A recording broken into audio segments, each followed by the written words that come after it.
26শে জানুয়ারি দেশের প্রজাতন্ত্র দিবস। প্রজাতন্ত্র দিবস উপলক্ষে রাজ্যের মূল অনুষ্ঠানটি অনুষ্ঠিত হবে আসাম রাইফেল ময়দানে। এই অনুষ্ঠানকে সুন্দরভাবে সম্পন্ন করার লক্ষ্যে শুক্রবার তথ্য ও সংস্কৃতি দপ্তরের কনফারেন্স হলে বিভিন্ন দপ্তরের আধিকারিক ও সাংবাদিকদের নিয়ে এক বৈঠক অনুষ্ঠিত হয়। বৈঠকে উপস্থিত ছিলেন তথ্য ও সংস্কৃতি দপ্তরের অধিকর্তা বিম্বিসার ভট্টাচার্য।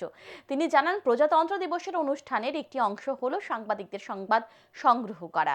সাংবাদিকদের সংবাদ সংগ্রহ করতে যেন কোনো ধরনের সমস্যা না হয় তার জন্য ওই দিন বিভিন্ন দপ্তরের আধিকারিক ও সাংবাদিকদের নিয়ে বৈঠক করা হয়েছে।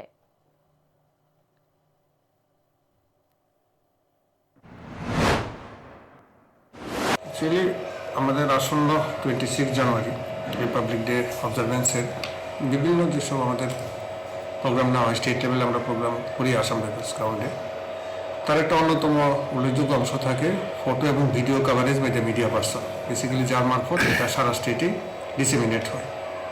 তো সেক্ষেত্রে এই ফটোগ্রাফি এবং ভিডিওগ্রাফির কাজের ক্ষেত্রে প্যারেডও হবে, তার পরবর্তীকালে কালচারাল অনুষ্ঠানও আছে মাঠের মধ্যে, যাতে মুভমেন্টটা যেন ফ্রি থাকে এবং পাশাপাশি যারা ফটোগ্রাফার এবং ভিডিওগ্রাফার আছে তারা যেন নির্দিষ্ট সময়ে আসতে পারে এবং ফ্যাসেল ফ্রি মুভমেন্ট থাকে। এই সমস্তগুলো ডিসকাশন করার জন্য আমাদের তথ্য সংস্কৃতি দপ্তর, আরক্ষা দপ্তরের অফিসারদের সঙ্গে মিডিয়া যেসব মিডিয়া হাউস আছেন তাদের যারা প্রতিনিধি আছেন তাদেরকে নিয়ে আমাদের মিটিং হয়। এটা